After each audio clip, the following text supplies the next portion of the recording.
Hello children, I hope you all are taking good care of yourself. Okay, students, today also we'll be continuing with our chapter and we'll be completing this chapter, that is chapter number 28 of Civics, Understanding Laws. At the end of the video, there is a test, so you have to give me your answers in the comments. So, without any further ado, let's get into this video. Hello students, let's continue and complete chapter number 28 of civics, that is understanding laws. Okay students, before starting this lecture, I would like to share one thing from you, that this is my last day teaching you social studies, because from next Tuesday Priyanka ma'am will be teaching you. So this will be the last test time for you. So I want each and every one of you to comment the answers. Okay, so let's start. Okay, today we'll be completing this chapter. Okay, so students, we were doing this particular topic, that how a new law on domestic violence was passed, right? Now, and from this topic, what we have already done, we have done the meaning of domestic violence, that is injury or harm to a female member by her own family member. ठीक है, घरेलू हिंसा भी कह सकते हैं. अच्छा, these two topics will be studying today. Problems faced by women and efforts made by women. ठीक है, चलो.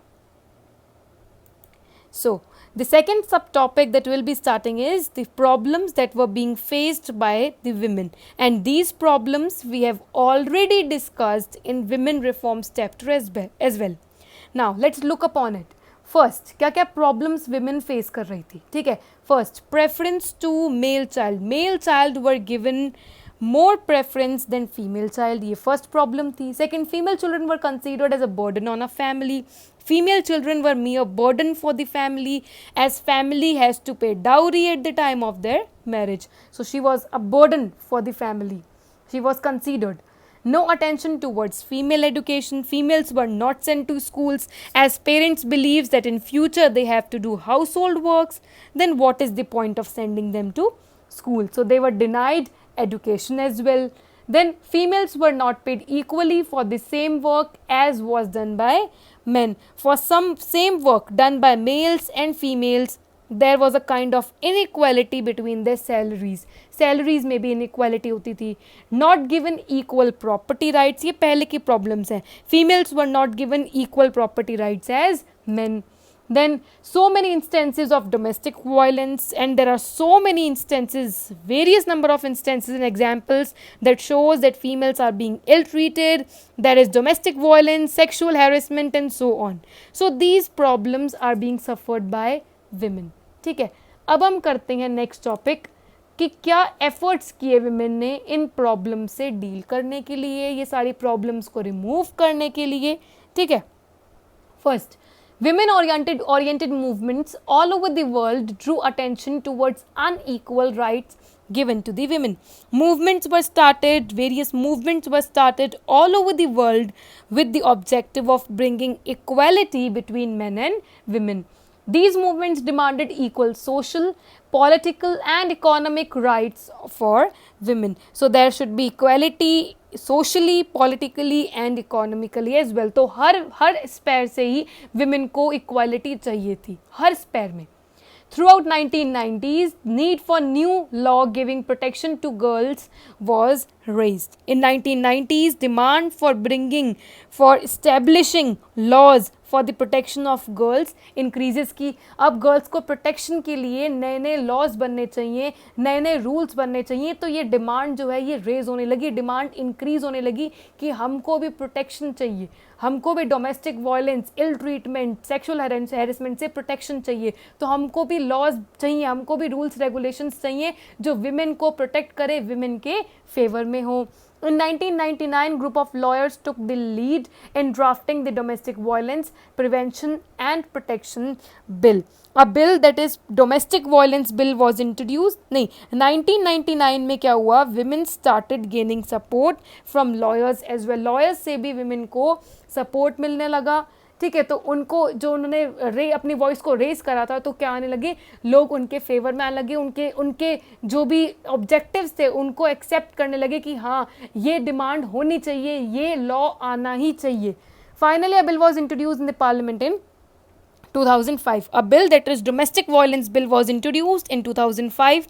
I told you students initially also that a bill was introduced, then after discussion it becomes a law. So this is a kind of achievement for women कि अब bill बना, at least bill तो बना domestic violence bill, क्योंकि law बनने से पहले तो एक पहले बिल बना जाता है, फिर डिबेट क्लॉज होता है और फिर वो उसको लॉ बनाते हैं. तो चलो बिल तो बना 2005 में. फिर after getting the approval from president, the domestic violence act came into effect in 2006, and the bill, that is domestic violence bill, was then approved by president, and an act came called as domestic violence act in 2006. तो women के सारे efforts से जो ये movements हुई, उन्होंने अपनी voice race की, उनको इक्वालिटी चाहिए थी, सोशली, इकोनॉमिकली, पॉलिटिकली, उनको हर वे में इक्वालिटी चाहिए थी, उनको एडुकेशन रिसीव करना था, उनको डोमेस्टिक वायलेंस से छूट चाहिए थी.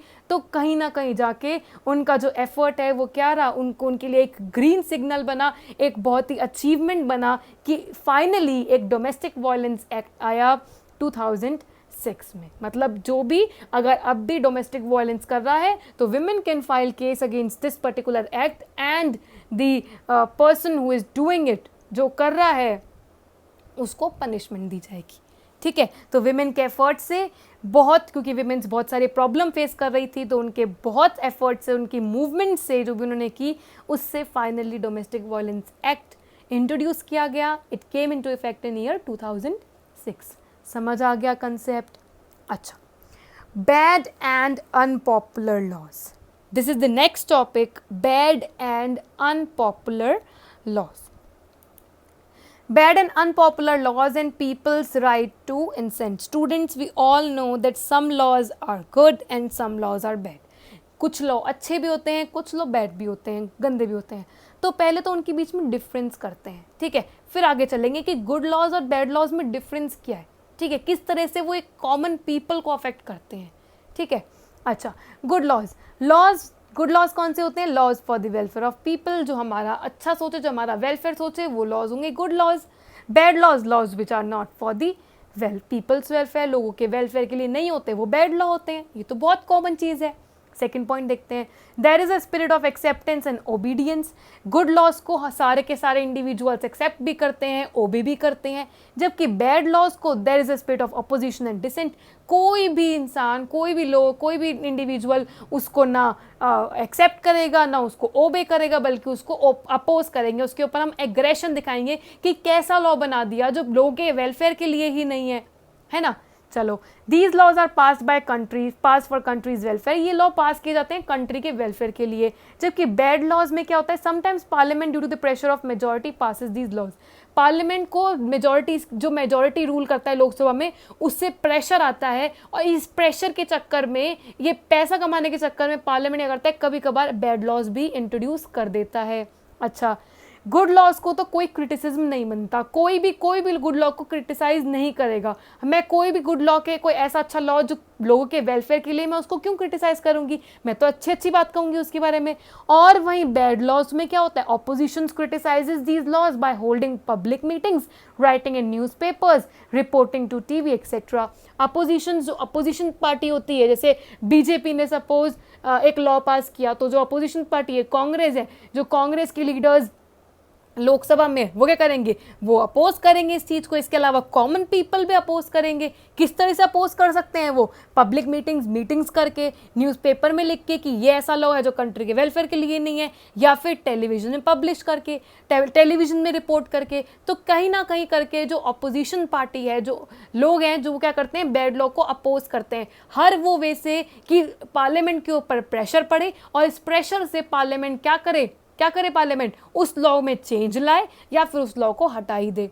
रिजल्ट क्या होता है, गुड लॉज में तो कोई चेंज नहीं आता क्योंकि कोई क्रिटिसाइज ही नहीं करता गुड लॉ को, और बैड लॉज में क्या होता है, such pressure forces the government to change such laws or to remove them altogether. ये जो अपोजिशन का प्रेशर है, इसके अलावा ये जो कॉमन पीपल का प्रेशर है, ये प्रेशर फोर्स करता है, जो एक बैड लॉ होता है ये पार्लियामेंट को फोर्स करता है कि इस बैड लॉ को या तो चेंज करो या फिर इसको पूरा ही हटा दो। So this is all about good law and bad laws.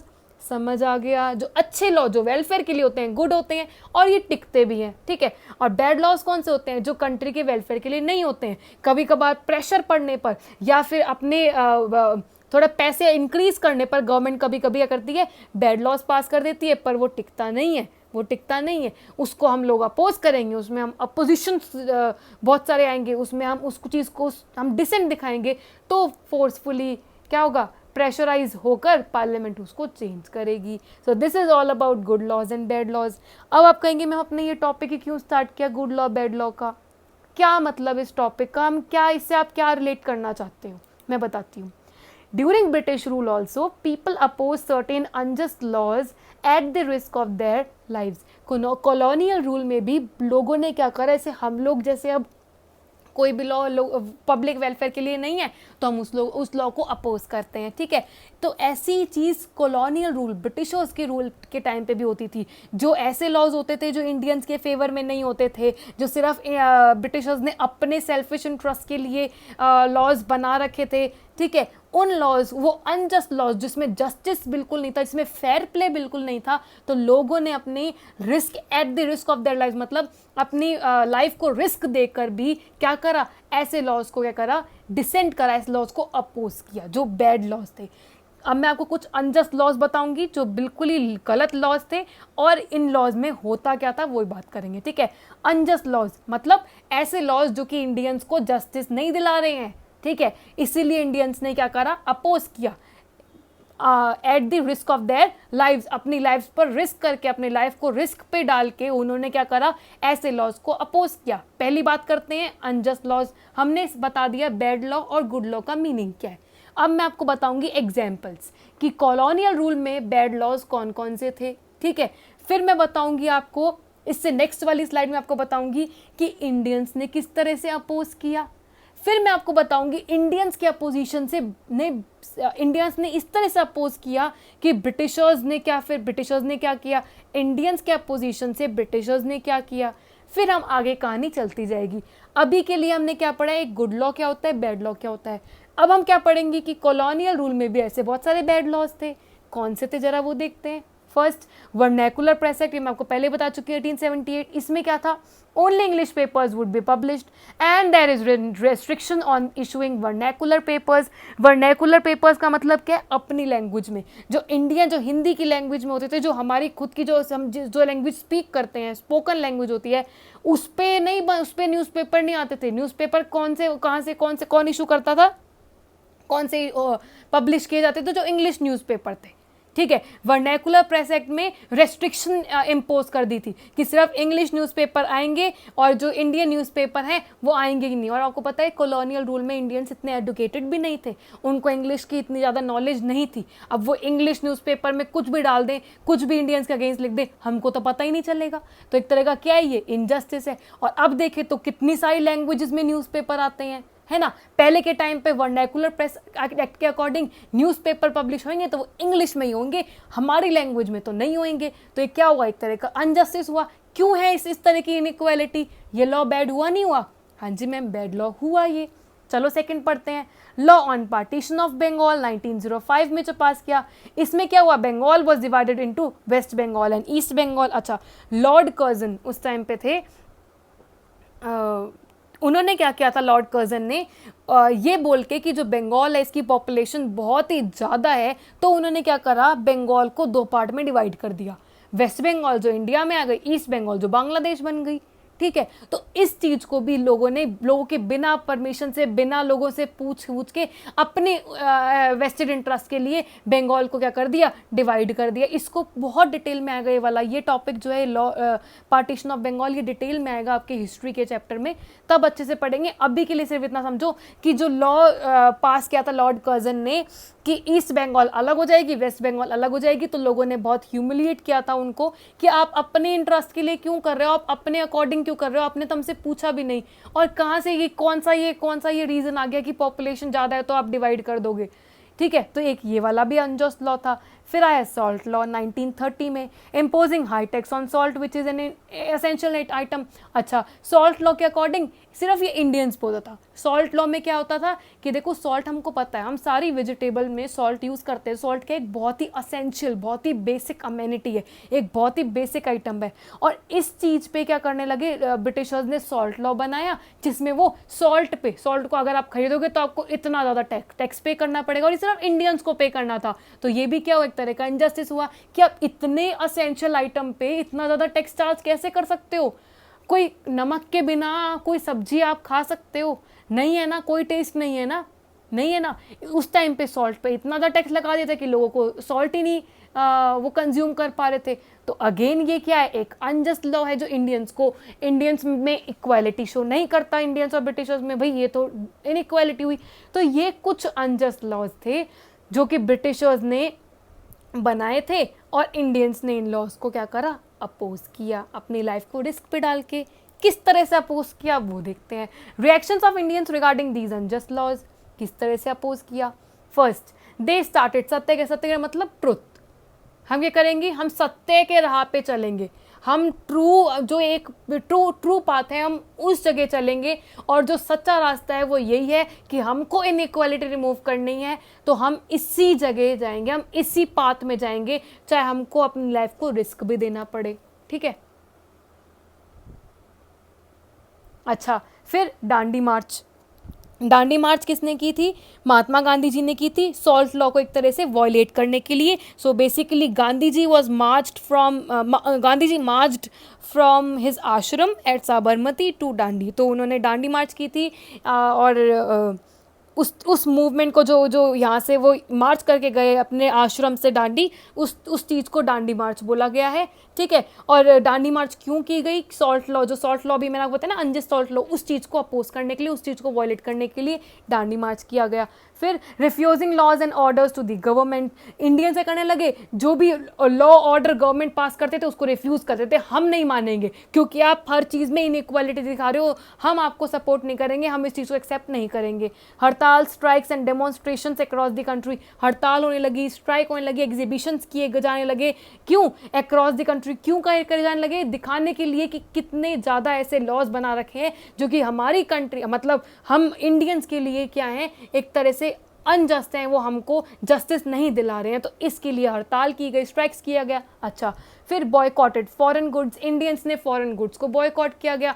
Foreign goods मतलब जो बाहर के जो विदेशी थिंग्स थी उनको क्या करा गया, उनको बॉयकॉट किया गया, और जो स्वदेशी आइटम्स थे उनको यूज़ लेने लगे। बॉयकॉट कैसे किया, सारे के सारे फॉरेनर्स गुड्स को, जो भी सारे फॉरेन प्रोडक्ट्स थे उनको जला दिया जाने लगा, ठीक है। तो एक तरह से ये भी दिखाया लोगों ने, इंडिया के लोगों ने। फिर रिफ्यूज़ टू पे टैक्सेस, जिस पे भी टैक्स लगाओगे हम टैक्स पे नहीं करेंगे, ठीक है। ये कुछ पॉइंट्स या ये कुछ चीज़ें इंडिया करने लगी। क्यों? क्योंकि लॉज क्या थे, अनजस्टिस थे, और हमको अपोज करना था। तो अपोजिशन का हमको सिर्फ यही सॉल्यूशन दिखा। अब आप मुझे बताओ, क्या ब्रिटिशर्स चुप बैठेंगे इतना सब करने के बाद? नहीं बैठेंगे ना। देखते हैं उन्होंने क्या करा। Consequences faced by Indians for not obeying to unjust laws, जो अनजस्ट लॉज हैं उनको ओबे नहीं करने पर कौन सी क्या इंडियंस को क्या उनको सहना पड़ा। ओबे तो नहीं किया, उन्होंने तो टैक्स वगैरह पे नहीं किया, उन्होंने अपना अपोजिशन दिखाया, पर उनको ना कुछ उनको कॉन्सिक्वेंस भी इसका भरना पड़ा। ब्रिटिशर्स चुप नहीं बैठे, उन्होंने क्या किया, चलो देखते हैं। कांग्रेस वॉज डिक्लेयर्ड इलीगल, आपको पता है आईएनसी फॉर्म हुई थी 1885 में, ये सारे वायलेशंस को रिमूव करने के लिए, ठीक है। तो कांग्रेस को इलीगल डिक्लेयर कर दिया। फिर गांधी जी एंड जवाहरलाल नेहरू, जो कि बहुत ही लीडिंग कांग्रेसमैन थे, इनको क्या करा गया, they were put behind bars, इनको जेल में बंद कर दिया गया। फिर lathi charges, arrest and heavy fines were imposed on them. इसके अलावा लाठी चार्ज किया गया, अरेस्ट किए गए लोगों को जो भी इनके सपोर्ट में थे, बहुत ज़्यादा पेनल्टी पे की गई, पेनल्टी लगाई गई। तो ये सारी चीज़ें ब्रिटिशर्स ने की। क्यों? क्योंकि जो इंडियंस हैं वो क्या कर रहे थे, अपोज कर रहे थे उनके लॉज को। पर इसका रिजल्ट क्या निकला? This created political instability over the country. इन चीज़ों ने, ये जो ब्रिटिशर्स ने गांधी जी के लिए किया, जवाहरलाल नेहरू के लिए किया, ये जो भी इन्होंने ये इलीगल डिक्लेयर करा, इस वजह से पूरी कंट्री में एक पॉलिटिकल इंस्टेबिलिटी आ गई थी। मतलब क्या हो रहा था कि अब कंट्रोल में नहीं हो रही थी कंट्री अनकंट्रोलेबल हो रही थी। उनको वो नहीं चुप बैठ रही थी, वो फाइट कर रही थी कि आपने ऐसे क्यों करा, आपने ऐसा क्यों करा, ठीक है। तो वो बहुत ही मुश्किल था इस चीज़ को कंट्रोल करना, ठीक है। तो इस तरह से पॉलिटिकल इंस्टेबिलिटी आने लगी कंट्री में। अब जब पॉलिटिकल इंस्टेबिलिटी आने लगी, जब सिचुएशन अनकंट्रोलेबल हो गई, तो ब्रिटिशर्स ने क्या किया, जरा ये देखते हैं। After facing the uncontrollable situation, what Britishers did? The British government was forced to call the first roundtable conference in London in 1930 to solve the constitutional problem of India. Britishers ने क्या करा, जैसे अभी ये फर्स्ट राउंड टेबल कॉन्फ्रेंस, उन्होंने conference बिठाई। ऐसे हम second round table conference, third round table conference, ये हम डिटेल में हिस्ट्री के चैप्टर में पढ़ेंगे। अब भी सिर्फ इतना समझो कि उन्होंने कॉन्फ्रेंस क्या की, उन्होंने कॉन्फ्रेंस बुलाई लंदन में 1930 में। क्यों बुलाई उन्होंने?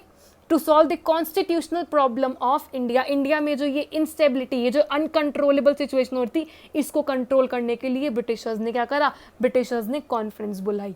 दस dissent is the part and parcel of democracy. इस सबसे क्या शो होता है कि जो ऑपोजिशन है वो पार्ट और पार्सल, पार्ट मतलब ये इन्वॉल्व भी है, ये इंक्लूडेड भी है डेमोक्रेसी में। डेमोक्रेसी का एक तरह से एडवांटेज है हम लोगों के लिए कि हमारी कंट्री क्या है, डेमोक्रेटिक कंट्री है। अब अगर बीजेपी ने कोई ऐसा लॉ पास किया है जो कि कंट्री के वेलफेयर के लिए नहीं है, तो कांग्रेस क्या करेगी? वो अपोजिशन पार्टी है, कांग्रेस क्या करेगी? उसको क्रिटिसाइज करेगी। कांग्रेस का काम ही है भाई, जो विनिंग पार्टी, जो रूलिंग पार्टी है, उसको क्रिटिसाइज करना, जिससे अगली बार हम लोग उसको वोट ना दे, ठीक है। तो अपोजिशन का फायदा बहुत होता है, समझे। अब कांग्रेस के डर से बीजेपी कोई ऐसा लॉ पास नहीं करेगी जो कंट्री के वेलफेयर के लिए नहीं हुआ। क्यों? क्योंकि बीजेपी को पता है अगर मैंने कोई लॉ पास कर दिया सिर्फ अपने इंटरेस्ट के लिए, तो कांग्रेस वाले अपोज करेंगे और अगली बार मेरी सरकार नहीं, कांग्रेस की सरकार बनेगी। इसीलिए डिसेंट जो है, अपोजिशन चीज़ जो है, बहुत इंपॉर्टेंट होती है। In order to increase income sometimes the government tries to pass certain laws which are not good from the ethical point of view. अपनी इनकम को रेस करने के लिए पार्लियामेंट को प्रेशराइज किया जाता है कि आप ऐसे ऐसे लॉ पास कर दीजिए, जिसमें सबसे बड़ा एग्जाम्पल क्या है, liquor law. Liquor law is one of them. देखो गवर्नमेंट तो ये कह के डिफेंड कर देती है कि लिकर लॉ अगर वो पास नहीं करेगी, लिकर लॉ मतलब लिकर को कंज्यूम करना बेसिकली, हम सबको पता ये चीज़ गलत है, ठीक है। फिर भी क्योंकि क्या करती है गवर्नमेंट, लिकर पे बहुत ज़्यादा टैक्स चार्ज करती है, सबसे ज़्यादा टैक्स लिकर पे ही चार्ज करती है, ठीक है, बहुत ज़्यादा टैक्स चार्ज करती है, तो उनकी कमाई ज़्यादा होती है, ठीक है। अब वो इस चीज़ को कंज्यूम करने पर टैक्स करना, देखो पहली चीज़ लिकर बहुत गलत चीज़ होती है, फिर भी ये लॉ है। क्यों? क्योंकि इसमें कंट्री को क्या दिख रहा है, इसमें पार्लियामेंट कंट्री को क्या दिख रहा है, जो अपनी गवर्नमेंट उसको क्या दिख रहा है, उनको थोड़ा सा वो दिख रहा है, अपना थोड़ा पैसे, थोड़ा कमाई वगैरह दिख रही है। तो कभी कभार ये करती है, अपने कमाने के लिए क्या करती है, लिकर लॉ, ऐसे ऐसे लॉ पास कर देती है जो जिसमें उनको टैक्स ज़्यादा मिले, जिनसे उनकी इनकम ज़्यादा है। अब अपने आप को प्रोटेक्ट कैसे करती है ऐसे लॉ पास करने पर? जैसे कांग्रेस से कैसे प्रोटेक्ट करेगी बीजेपी ऐसा लॉ पास करने पर? ऐसे प्रोटेक्ट करती है अपने आप को, ऐसे डिफेंड करती है ये कहकर कि देखो अगर मैंने लॉ पास नहीं किया, टैक्स तो हटा लो, अगर मैंने लॉ पास नहीं किया तो ये चीज़ इलीगल चलेगी, ये इलीगली होता रहेगा, ये जैसे पीठ पीछे होता रहेगा बहुत सारे से ब्लैक मनी। अगर हम कहते हैं कि नहीं है, पर होता तो अब भी है ना, तो लोग तो कंज्यूम करेंगे, लोग तो रह ही नहीं सकते इसके बिना, इलीगली होगा। इससे अच्छा हम इस चीज़ को लीगलाइज कर दें। तो ये कह के जो रूलिंग पार्टी होती है वो अपोजिशन को चुप करा देती है, ठीक है। तो कभी कभार क्या करती है, जब वो चुप नहीं करा पाती तो लोग अपोज करते हैं और पार्लियामेंट को ऐसा लॉ हटाना पड़ता है। समझ गए? तो this is all about bad and good laws, किस तरह से ब्रिटिशर्स ने अनजस्ट लॉज पास किए, फिर इंडियंस ने किस तरह से उन लॉज पे अपना एग्रेशन, अपना अपोजिशन दिखाया। फिर अपोजिशन दिखाने पर ब्रिटिशर्स ने क्या करा, ब्रिटिशर्स ने उनको जेल में बंद कर दिया। पर सिचुएशन अनकंट्रोलेबल होती जा रही थी तो ब्रिटिशर्स को कॉन्फ्रेंस करना पड़ा, कॉन्फ्रेंस ऑर्गेनाइज करनी पड़ी, इसके मीटिंग ऑर्गेनाइज करनी पड़ी। और इसके बाद हमको ये पता चला कि कुछ ना कुछ तो चलो इंडिया के वेलफेयर के लिए हुआ ही है, क्योंकि ब्रिटिशर्स अब वो चीज़ नहीं संभाल पाए। ठीक है, तो हमको सबसे इम्पॉर्टेंट पॉइंट इससे क्या पता चला कि जो अपोजिशन चीज़ है, जो डिसेंट चीज़ है, ये बहुत इंपॉर्टेंट है। अपोजिशन होना, अपोज करना, अपोजिशन पार्टी रहना, हमको बहुत फ़ायदा है कि बीजेपी की एक अपोजिशन पार्टी है कांग्रेस, जो बीजेपी को कुछ भी ऐसा करने नहीं देगी, बीजेपी को कुछ भी ऐसा नहीं करने देगी जो कि कंट्री के वेलफेयर के लिए नहीं होगा, क्योंकि अगली बार कांग्रेस जीत सकती है इससे। समझ गए? चलो, लास्ट टॉपिक है आपका voters role in opposing unpopular and repressive laws. जो अनपॉपुलर लॉज होते हैं, इसमें एक वोटर का, अगर मैं वोटर हूँ, मेरे को वोट देना, तो मेरा क्या क्या रोल है, मैं क्या क्या कर सकती हूँ ऐसे लॉज को हटाने के लिए। First, people plays major role in maintaining the true spirit of democracy. देखो क्या क्या करती हैं, हमको पता है डेमोक्रेसी क्या, it is a government of the people, for the people and by the people, इसीलिए हम पीपल का बहुत इंपॉर्टेंट रोल रहता है। ठीक है, डेमोक्रेसी की स्पिरिट को मेंटेन करने के लिए, अगर कोई ऐसा अनजस्टिस हो रहा है तो उस चीज़ को रिमूव करने के लिए क्या क्या रोल है हमारा। देखो, if people are against of any policy then they can write in newspaper a letter to the editor column. अच्छा, अगर हम किसी पॉलिसी के अगेंस्ट है तो हम न्यूज़पेपर में ये letter to the editor column में हम लिख सकते हैं कि ये वाली जो चीज़ है ये वेलफेयर के लिए नहीं हो रही है, ये हमारे को फेवर नहीं कर रही है, ये कंट्री के वेलफेयर के लिए नहीं है, तो हम वहाँ पे ये चीज़ मेंशन कर सकते हैं, हम बता सकते हैं। Second, they should support those people who oppose such policy. हम क्या कर सकते हैं, उन लोगों को सपोर्ट, जैसे कांग्रेस ने, बीजेपी ने ऐसा लॉ पास करा है जो वेलफेयर के लिए नहीं है, हम क्या करेंगे, कांग्रेस से सपोर्ट में हो जाएंगे, इससे बीजेपी डर जाएगी। ठीक है, they should organise meetings to educate the people. लोग जिनको नहीं पता कि उनके ऊपर ये चीज़ फ़ायदे में रहेगी या नहीं रहेगी, उनको एडुकेट कर सकते हैं हम, कि आपको बताएं कि ये चीज़ आपके फ़ायदे में है, ये चीज़ आपके फ़ायदे में नहीं है। अच्छा, they should send memorandums to the government को मैसेजेस, नोटिस भी भेज सकते हैं हम लोग। They should organise peaceful demonstration, हम एग्जीबिशंस भी कर सकते हैं, स्ट्राइक्स भी कर सकते हैं अगर हमारा मानी नहीं गई तो। People can give even go to the courts, हम कोर्ट्स भी जा सकते हैं अगर हमारी बात नहीं मानी गई तो। During elections they can vote. सबसे इंपॉर्टेंट बात क्या है, अब जब नेक्स्ट इलेक्शन आएंगे, बीजेपी ने ऐसे ऐसे लॉ पास करे हैं जो कंट्री के वेलफेयर के लिए नहीं है, हम बीजेपी को हटाने वाले हैं, हम कांग्रेस को चूज करेंगे। ठीक है, इस डर से बीजेपी पास नहीं करेगी। तो ये कुछ चीज़ें हम कर सकते हैं डेमोक्रेसी की स्पिरिट को मेंटेन करने के लिए, अनपॉपुलर लॉज को हटाने के लिए। ठीक है, test time. Question number first, in which year unjust salt law was pass. Salt law कब पास किया गया, you have to tell me the year. ठीक है, now exercise D, question number 4, give reasons why some historians refute the claim that the British introduced the rule of law in India. So this is the answer of question number 4. Then question number 5, how was the new law on domestic violence passed, in what different ways women's groups helped to make this happen. Answer. That's it for today. I hope you understood everything, and if you have any doubts or queries, feel free to ask me. Thank you and bye bye.